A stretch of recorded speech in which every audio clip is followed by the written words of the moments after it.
Rusya'nın gizli belgeleri ortaya çıktı. Nükleer silah tehdidini sıklıkla dile getiren Rusya'nın planları korku uyandırdı. Gizli belgelerden Çin'e nükleer saldırı planı çıktı. Türkiye sayesinde nasıl bir felaketten dönüldü? İçeriklerimizi takip edebilmek için kanalımıza abone olabilir, beğen tuşuna tıklayarak bize destek olabilirsiniz. Tansiyonun artmasıyla birlikte uluslararası güvenlik endişeleri büyüyor. Nükleer silahların kullanılması sadece bölge için değil, aynı zamanda küresel barış ve istikrar için ciddi bir tehdit. Rusya'nın nükleer tehdidine hangi ülkelerin tehlike altında olduğunu ve sonrasında neler olabileceğini konuşacağız. Rusya'ya ait gizli askeri belgeler dünya basınına sızdırıldı. Sızdırılan belgeler olası bir senaryoda Rusya'nın ABD'de taktik silah, en yakın müttefik içinde ise nükleer silah kullanacağını ortaya koydu. Financial Times tarafından görülen gizli belgeler, belgeleri inceleyen ve doğrulayan uzmanlara göre Rusya'nın eli nükleer silah tuşunun hemen üstünde. Belgeler, Rusya'nın büyük bir güçle savaşmaya başladığı zaman ilk aşama olarak taktik nükleer silah kullanımına yönelik planları olduğunu ortaya koydu. Belgelerde Moskova'nın şu anki en yakın müttefiklerinden biri olan Çin'in de aralarında bulunduğu düşmanların işgali durumunda Rusya'nın nükleer saldırılarla karşılık vereceği varsayımsal senaryolar anlatılıyor. Ayrıca daha saldırgan hedeflere ulaşmak için bu silahların kullanımına ilişkin potansiyel koşulları da ana hatlarıyla belirtiyorlar. Devletlerin saldırganlık kullanmasını engellemek veya askeri çatışmaları tırmandırmak, saldırıyı durdurmak, Rus kuvvetlerinin savaş veya toprak kaybetmesini önlemek, Rusya donanmasını daha etkili hale getirmek bunlardan bazıları. Tespit edilen 29 gizli Rus askeri belgesi 2008 ile 2014 yılları arasında hazırlanmış.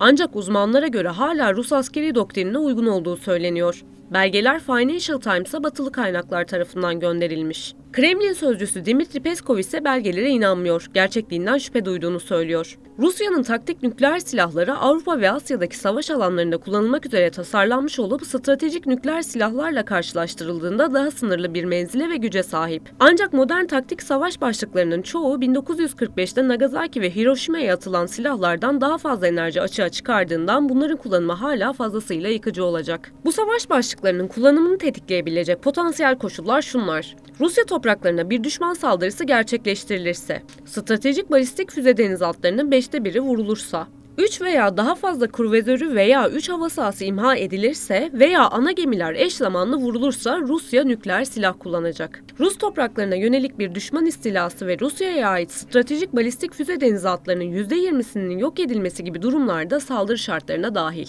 Peki taktik nükleer silah nedir, nasıl kullanılır? Rusya tehdit varsa nükleer var diyor. Rusya Devlet Başkanı Vladimir Putin daha önceden ülkesinin varoluşsal bir tehditle karşı karşıya kalması durumunda Moskova'nın nükleer silahlara yönelme hakkına sahip olacağını söylemişti. Ancak belgeleri inceleyip doğrulayan uzmanlara göre dosyalar taktik nükleer silahların kullanımına ilişkin Rus yetkililerin şimdiye kadar kamuoyuna açıkladıklarından çok daha düşük bir eşik değeri tanımlıyor. Yani Rusya çok küçük tehdit hissettiğinde bile nükleer silah kullanabilir. Rusya taktik nükleer savaş başlıkları bakımından diğer nükleer cephaneliğine göre daha zayıf. Putin nükleer konusunda dizginleme amacı taşıdığını ve Rusya'yı stratejik bir yenilgiye uğratmayı düşünenlere bir hatırlatma olduğunu söyledi. Taktik nükleer silahlar Soğuk Savaş'tan bu yana görülmemiş bir şekilde tartışılıyor ve geliştiriliyor. Bu tür silahların evrensel bir tanımı hala yok. Uzmanlar ABD'nin 1945'te Japonya'ya atom bombası atmasından bu yana herhangi bir tür nükleer silah kullanımının yürürlükteki nükleer tabuyu kıracağına dikkat çekiyor. Taktik nükleer silahlar genellikle büyüklükleri, menzilleri veya sınırlı askeri hedefler için kullanımları ile karakterize edilir. ABD ordusunun düşmanın savaş kapasitesi ve isteğini hedef almak için tasarlanmış olarak tanımladığı stratejik silahların aksine genellikle stratejik olmayan silahlar olarak adlandırılır. Taktik silahlar daha acil ve sınırlı askeri hedeflere ulaşmak için tasarlanıyor. Tipik olarak konvansiyonel bombalardan çok daha büyükler ama taktik silahları tanımlayan üzerinde anlaşmaya varılmış bir boyut henüz yok. Peki Çin'e nükleer saldırı olur mu? Cevaba geçmeden önce farklı içeriklerimizi takip edebilmek için kanalımıza abone olabilir, beğen tuşuna tıklayarak bize destek olabilirsiniz. Gün yüzüne çıkan belgelerde Çin konusunda da Rusya'nın nükleere başvurma durumu var. Moskova'dan sızan belgeleri inceleyen Financial Times, dokümanların Rusya'nın Çin'e yönelik güvensizliğini de ortaya koyduğunu öne sürdü. İddiaya göre belgelerde Rusya Doğu Askeri Bölgesi'nin Çin'in ülkeye saldırdığı bir senaryo üzerinde çalıştığı ve bu bölgede askeri tatbikatlar gerçekleştirdiği yönde işaretler bulunuyor. Moskova'nın batıya odaklandığı bir dönemde Çin'in bundan avantaj elde etmesinden çekinildiğini öne süren gazete, Rusya'nın Haziran ve Kasım 2023'te Çin sınırında nükleer füzelerin de kullanıldığı tatbikatlar yaptığını hatırlattı. Her ne kadar planların yazıldığı tarihten bu yana iki ülke yakın müttefik haline gelmiş olsa da ve Çin'in mali desteği Ukrayna Savaşı nedeniyle Batı'nın yaptırımlarını atlatmasına yardımcı olsa da Rusya Doğu savunmasını güçlendirmeye devam etti. Çin'in varsayımsal saldırısını özetleyen bir tatbikat, Rusya'nın güneyin ikinci bir işgalci güç dalgasıyla ilerlemesini durdurmak için taktiksel bir nükleer saldırıyla karşılık verebileceğini söylüyor. Rusya ve Çin özellikle Xi Jinping'in 2012'de Pekin'de iktidara gelmesinden bu yana ortaklıklarını derinleştirdiler. Ukrayna'daki savaş, Rusya'nın ilişkilerindeki küçük ortak statüsünü pekiştirdi. Çin, Batı'nın yaptırımlarını savuşturmak için Moskova'ya hayati bir ekonomik can simidi attı. Ancak iki ülke yakınlaşırken bile eğitim materyalleri Rusya'nın Doğu askeri bölgesinin bir Çin işgalini tasvir eden çok sayıda senaryoyu prova ettiğini gösteriyor. Tatbikatlar Rusya'nın nükleer cephaneliğini savunma politikasının temel taşı olarak nasıl gördüğüne ve bazı savaş koşullarında nükleer bir ilk saldırıyı gerçekleştirebilmek için kuvvetlerini nasıl eğittiğine dair nadir bir bakış açısı sunuyor. Bu belgeler Çin'in aklında herhangi bir soru oluşturmadı mı, bu kısım merak konusu. Ama yapılan açıklamalarda Moskova'dan şüphelenmek için herhangi bir neden olmadığı söylendi ve ebedi dostluk mesajı verildi. Putin'in geçtiğimiz haftalarda nükleer savaş başlıklarını taşıyabilen Sovyet yapımı stratejik bombardıman uçağı Tu-160M yani namı değer Beyaz Kuğu ile yaptığı test uçuşunun yankıları devam etti. Batı medyası Putin'in bu hamlesini sert bir mesaj olarak değerlendiriyor. Peki hangi ülkeler bu silahlara sahip? Dünyadaki nükleer güçlerin çoğu düşük verimli olarak kabul edilen veya savaş alanında kullanılması amaçlanan silahlara sahip. ABD Kongre Araştırma Servisi tarafından 2023 Mart ayında yayınlanan bir rapora göre ABD 230 stratejik olmayan nükleer silah barındırıyor. ABD eski başkanı Donald Trump yönetimi 2018'de deniz altından fırlatılan balistik füzeler için yeni bir düşük verimli savaş başlığı ve yeni bir stratejik olmayan nükleer başlıklı seyir füzesi planlarını açıklamıştı. Rusya'nın cephaneliğinde stratejik olmayan nükleer silahlar için 1000 ila 2000 savaş başlığı bulunuyor. Kuzey Kore bu hafta yaptığı açıklamada son füze denemelerinin Güney Kore'ye taktik nükleer silah saldırısı simülasyonu olarak tasarlandığını söyledi. Uzmanlar Kuzey Kore'nin nükleer testlere devam etmesi durumunda bunun savaş alanında kullanılmak üzere daha küçük savaş başlıklarının geliştirilmesini içereceğine inanıyor. Dünyanın en büyük nükleer gücünü yöneten Putin, Batı'yı defalarca ülkesine yapılacak herhangi bir saldırının nükleer bir yanıta yol açabileceği konusunda uyardı. ABD Başkanı Joe Biden geçen günlerde yaptığı açıklamada Putin'in nükleer silah kullanacağından şüphe ettiğini söyledi. Analistler ise taktik silahların Ukrayna'daki geniş ve dağınık savaş alanlarında sınırlı askeri kullanım şeklinde olabileceğini düşünüyor. Biden daha önce küçük nükleer silahların kullanımının kontrolden çıkabileceğine de dikkat çekmişti. ABD'ye karşı taktik silah. Belgelerde taktiksel nükleer kullanımına yönelik düşük eşik Moskova'nın korkuyla ikna etmek olarak tanımladığı ve düşmanı küçük bir nükleer silahın erken kullanımıyla müzakereye yönelterek çatışmayı hızlı bir şekilde sona erdirmeye çalışan bir doktrinle örtüşüyor. Bu stratejiye göre Rusya özellikle genişleyen savaşa ABD'nin katılımını önlemek için taktik bir silah kullanabilir. Putin geçtiğimiz Haziran ayında taktik nükleer saldırıları kullanma konusunda olumsuz hissettiğini söylemiş ancak daha sonra Rusya'nın NATO ülkelerinden daha büyük bir stratejik olmayan cephaneliğe sahip olmasıyla övünmüştü.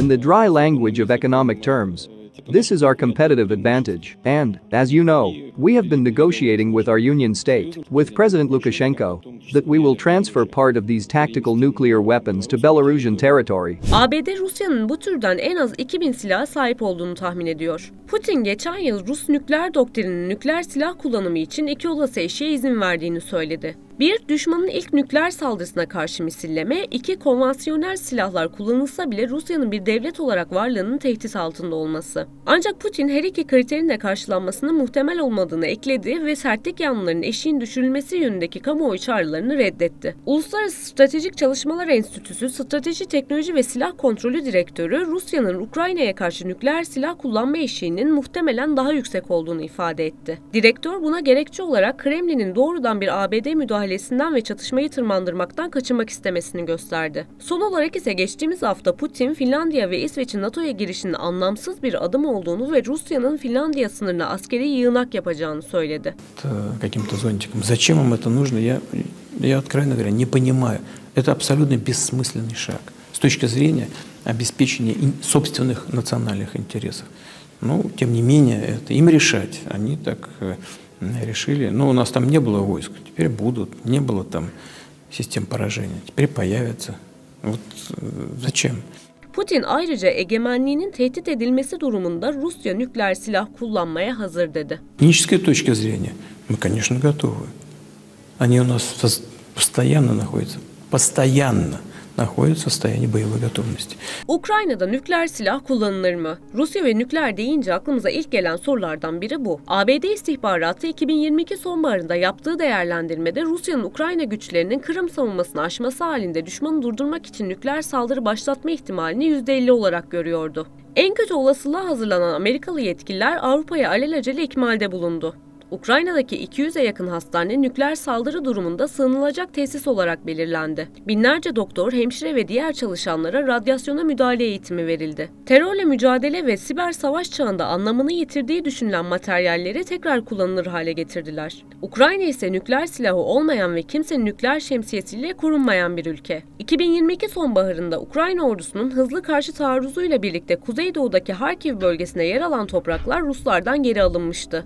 Ukraynalılar güneyde Herson'daki Rus savunma hattında yarmanın eşiğine gelmişti. Böyle bir durumda Ruslar çekilmek zorunda kalabilir, geniş çaplı bir askeri çöküş yaşayabilirdi. ABD istihbaratına göre o sırada Rusya'nın Karadeniz filosunun bulunduğu ve işgal altındaki Kırım Yarımadası'na doğru ilerleyen Ukrayna askerleri Rus savunmasını aşmayı başarırsa Rusların onları durdurmak için taktik nükleer silah kullanma ihtimali yazı tura hesabına kalacaktı. Kıdemli yetkililerin söylediği buydu. Yani Rusya'nın nükleer silah kullanması anlık alabileceği bir karara bakıyordu. Peki Türkiye bu işin neresinde? New York Times'ın haberine göre Ankara'da düzenlenen Rus-Amerikan istihbarat zirvesi neticesinde felaketten dönüldü. Nükleer tartışması bu denli ısınmışken bu haftada New York Times'ta yayınlanan bir araştırma 2022 sonbaharında Rusların düğmeye basmasına ramak kaldığını, olası bir felaketin ABD'nin diplomatik hamlesiyle ve Çin, Hindistan ve Türkiye gibi bazı ülke liderlerinin çabalarıyla önlendiğini ortaya koydu. Son olarak Kasım 2022'de CIA Direktörü William Burns, Rus mevkidaşıyla Türkiye'de bir araya geldi ve Moskova nükleer kullanmamaya ikna edildi. 23 Ekim'de Rusya Savunma Bakanı Sergey Shoigu, aralarında ABD Savunma Bakanı Lloyd Austin'in de bulunduğu 4 NATO ülkesinden mevkidaşıyla bir dizi telefon trafiği yaşadı. Rusya'nın bulgularına göre Ukraynalı savaşçıların Moskova'ya çamur atmak için kendi topraklarında bir kirli bomba patlatabileceğini söyledi. Rusların nükleer saldırısı için mazeret uydurduğuna inanan Biden yönetimi hemen müttefikleri, hasımları ve tarafsız ülkeleri içeren çok taraflı bir çalışma başlattı. Biden yönetiminden birçok isim Kremlin'in kirli bomba komplosunun 1962'deki Küba füze krizinden bu yana en büyük nükleer savaş tehdidini oluşturduğuna inanıyordu. ABD Dışişleri Bakanlığı yetkilileri Polonya'ya giderek sınır bölgesine gerekli tıbbi malzeme ve radyasyon ekipmanının hızla tedarik edilmesini sağladı. Enerji Bakanlığı potansiyel nükleer atıkları toplamak üzere ekipman gönderdi. ABD Stratejik Komutanlığı riski değerlendirmek ve hangi koşulların Rusya'yı nükleere yönlendireceğini belirlemek üzere bir uzman ekip görevlendirdi. ABD yönetiminin diplomatik hamlesi Çin, Hindistan ve Türkiye gibi bazı ülke liderlerinin çabalarıyla birleşti.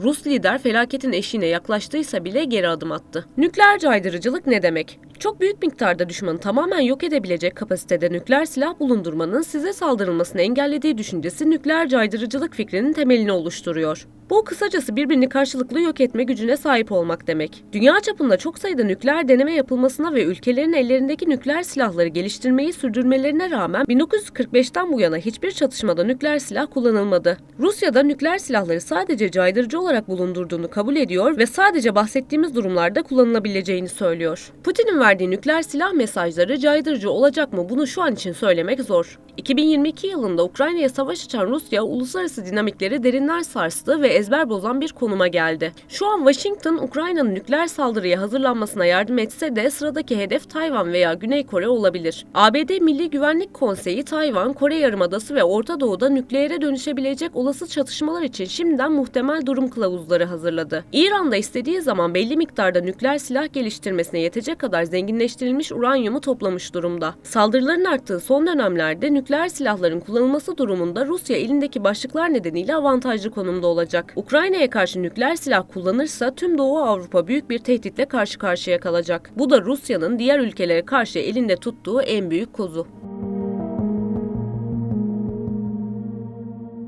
Rusya'nın gizli belgeleri ortaya çıktı. Nükleer silah tehdidini sıklıkla dile getiren Rusya'nın planları korku uyandırdı. Gizli belgelerden Çin'e nükleer saldırı planı çıktı. Türkiye sayesinde nasıl bir felaketten dönüldü? İçeriklerimizi takip edebilmek için kanalımıza abone olabilir, beğen tuşuna tıklayarak bize destek olabilirsiniz.